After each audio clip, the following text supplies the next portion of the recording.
Hello everyone, this is your host Urvashi Chauhan. Welcome to Courts Today by Live Law, your one-step destination to all legal developments in the country.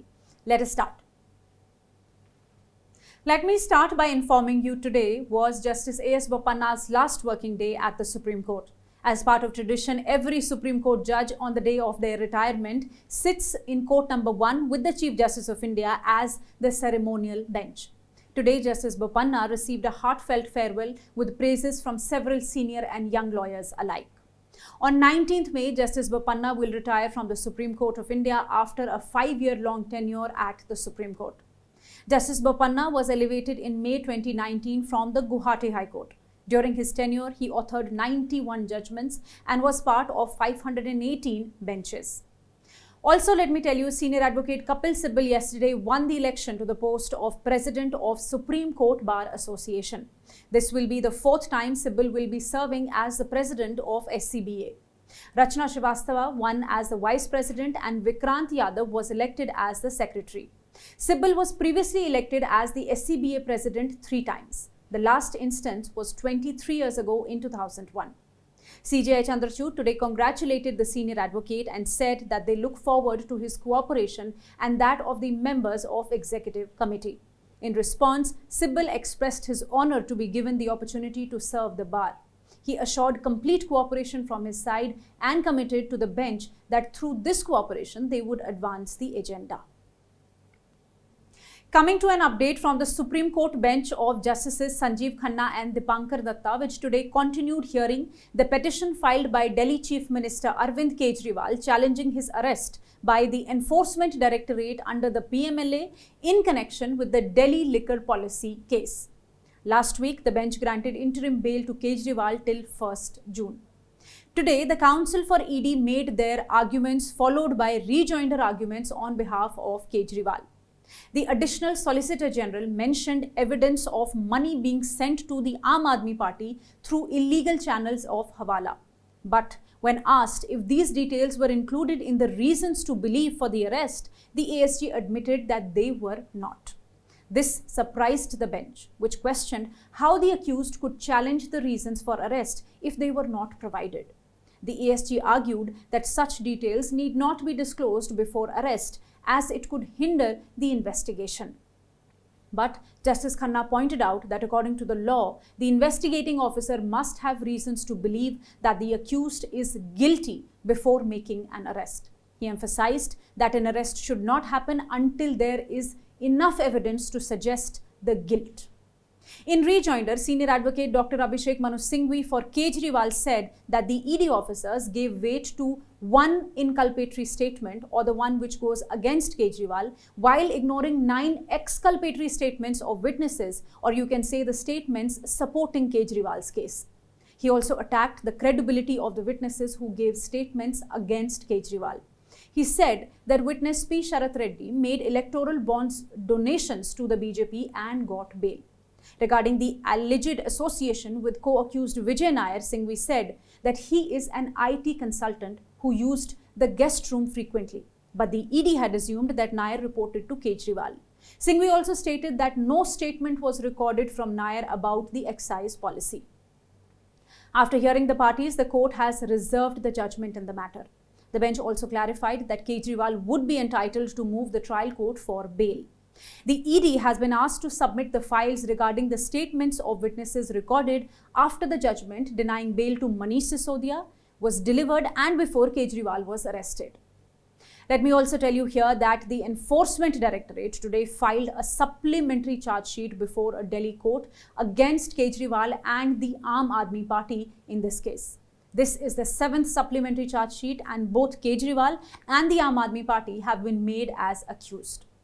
Do share your views on this in the comment box below and stay tuned for the verdict. The Supreme Court today upheld the rule issued by Institute of Chartered Accountants of India, which barred chartered accountants from accepting more than specified number of tax audit assignments in a financial year. Right now, the upper limit for such assignments is set at 60. To give you a brief background here, in 1984, a rule was added to the Income Tax Act which requires that if a business or professional person's total sales or turnover exceeded a certain limit in a year, then they must have their financial records audited by a CA. This audit must be done in a specified format and should be signed by the accountant before whatever is the deadline to meet the requirements of the rule. Before 1985, only companies and cooperative societies were required to have their accounts audited. But this rule was introduced to combat tax evasion and fraud by requiring more businesses and professionals to get their accounts audited. Then in 1988, the Institute of Chartered Accountants of India, or the ICAI, issued a rule putting a limit on the number of tax audit assignments that a CA could accept each year. This was to ensure quality and prevent overloading. If the CA exceeds this limit, they would be guilty of professional misconduct. These guidelines were challenged in various high courts across India, leading to different judgments. In 2020, the Supreme Court decided to consolidate all these cases to make a final decision. And today, the bench of Justices B.V. Nagratna and Augustine George Massey delivered the verdict. The court has upheld the guidelines and the limits, saying that they did not violate fundamental right to practice profession guaranteed under Article 19(1)(g) of the Constitution. The court also held that the clause will be deemed to be effective from 1st April 2024 and quashed the disciplinary proceedings initiated against the members for violation of the clause. The court also held that the ICAI will be at liberty to enhance the number of audits that a CA can undertake. The Calcutta High Court has extended interim relief to former judge and BJP Lok Sabha candidate Abhijit Gangopadhyay in an FIR registered against him for allegedly assaulting protesting teachers who had lost their jobs pursuant to a High Court order while participating in a BJP rally. Earlier, Gangopadhyay's plea was placed before Justice Jay Sen Gupta, who, if you remember, had recused himself from hearing the case. After reassignment by the Chief Justice, the plea was placed before Justice Tirthankar Ghosh. While allowing interim relief to Gangopadhyay, the bench relied on the Supreme Court's recent order granting interim bail to Delhi Chief Minister Arvind Kejriwal for election campaigning. The bench stated that even the petitioner in this case was a candidate from the Tamluk Lok Sabha constituency in West Bengal, and that the Supreme Court's observations regarding elections being a pivotal time for the public to choose their representatives freely would squarely apply in the present case also. Accordingly, the proceedings in the FIR were stayed till 14th June and the state was directed to file its affidavit in opposition. Emphasizing that in matters concerning personal liberty, every single day of delay counts, the Supreme Court today expressed disappointment at the Delhi High Court keeping the bail application of a petitioner pending for nearly 11 months. A bench comprising Justices B.R. Gawai and Sandeep Mehta was hearing a petition filed by Amandeep Singh Dhal, an accused in the Delhi liquor policy case. He was aggrieved by the High Court adjourning his regular bail application to July after the posting on several occasions. Senior advocate Kapil Sibal, appearing for the petitioner, submitted that the matter was adjourned after 40 postings and requested the top court to direct the High Court to decide the matter in May itself. The bench agreed and disposed of the matter, requesting the High Court to decide the bail application in May before the High Court closes for summer vacations. The Supreme Court today refused to grant a stay on the results of NEET undergraduate 2024 exam while agreeing to issue notice on the PIL seeking NEET UG exams to be conducted afresh in light of the alleged malpractices and paper leak of the exam. The petitioners have alleged that there has been a paper leak of the NEET UG exams and that this would amount to unfair practices hampering the quality of the result. The bench led by CJI D.Y. Chandrachud agreed to consider the matter and posted it for hearing after the summer vacations. The CJI, however, noted that the results of an All India exam cannot be stayed at the moment. In another update, the Supreme Court today stayed an order from a district court in Andhra Pradesh that had prevented the Andhra Pradesh Congress Committee President Y.S. Sharmila and others from speaking against the YSR Congress Party and Andhra Pradesh Chief Minister Y.S. Jagan Mohan Reddy regarding the murder of Y.S. Vivekananda Reddy. Sharmila moved the top court, challenging the refusal of the Andhra Pradesh High Court to interfere with the injunction order. The bench comprising Justices B.R. Gawai and Sandeep Mehta noted that the district judge had passed the restraint order without hearing Sharmila, and the order had the effect of curtailing her freedom of speech and expression. Accordingly, the order was stayed. Vivekananda Reddy, a member of Indian National Congress and brother of the late Andhra Pradesh Chief Minister Y.S. Rajshekhara Reddy, was found murdered at his residence in the year 2019. The case was initially probed by an SIT of the State Crime Investigation Department but was handed over in July 2020 to the CBI.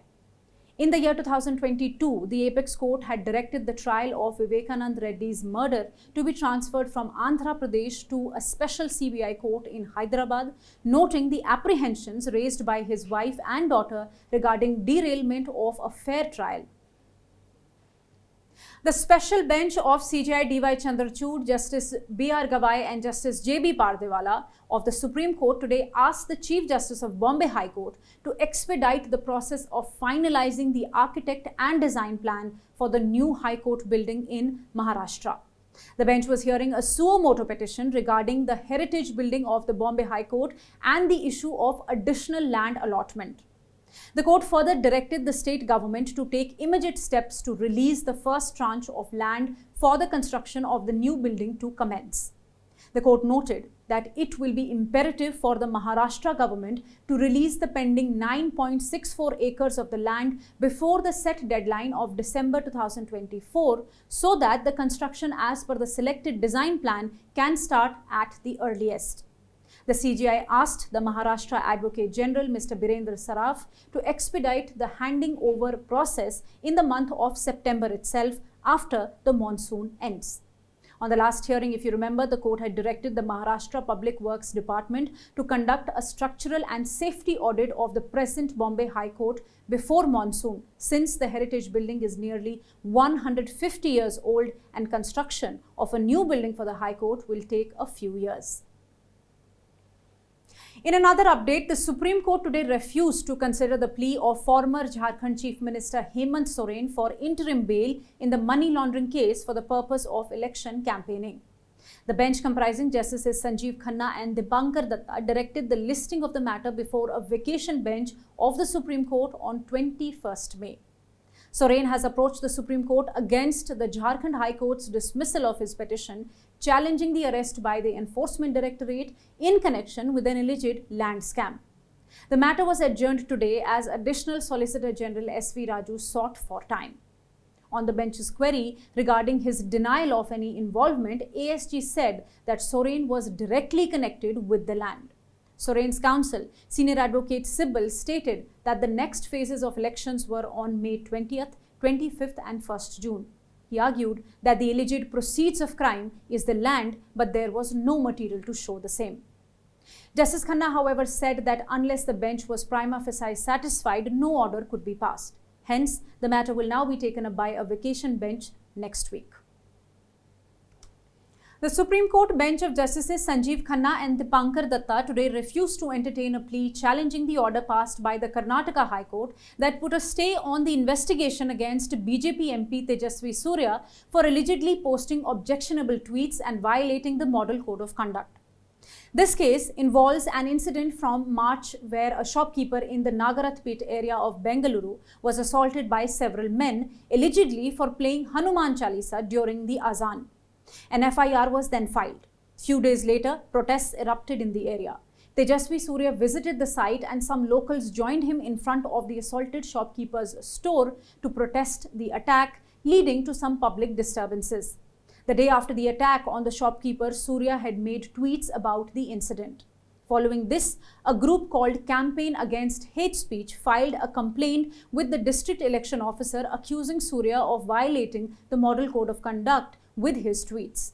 They claimed his remarks constituted hate speech and incited violence against a particular community. Further, an FIR was registered against Tejasvi Surya under the IPC and Representation of People's Act for posting the alleged objectionable tweets. But the Karnataka High Court on 22nd March stayed further investigation and further proceedings in this FIR. Aggrieved by this interim relief, the petitioner filed the present petition before the Supreme Court. Today, the petition was dismissed as withdrawn, giving liberty to the petitioner to move the High Court seeking modification of the same order. In the next update, the Aam Aadmi Party today withdrew an SLP filed before the Supreme Court seeking allotment of space in the national capital for its office. The party is relying on a guideline from 2006 which says that political parties with a certain number of members of parliament should get land for offices. The party wants the land to be in central areas of Delhi and free from any encroachments so that they can start building their office right away.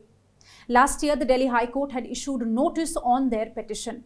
The present SLP was filed in the Supreme Court against the High Court's refusal of an early hearing of the case. However, today, senior advocate Abhishek Manu Singhvi, appearing for the party, mentioned that the single-judge bench of the High Court has been continuously hearing the matter. Thus, they withdrew the petition but requested the court to grant them the liberty to return in the event of an unfavourable outcome. The bench comprising CJI Chandrachud, Justices J.B. Pardewala and Manoj Mishra allowed the withdrawal and granted them the liberty to pursue the appropriate legal remedies.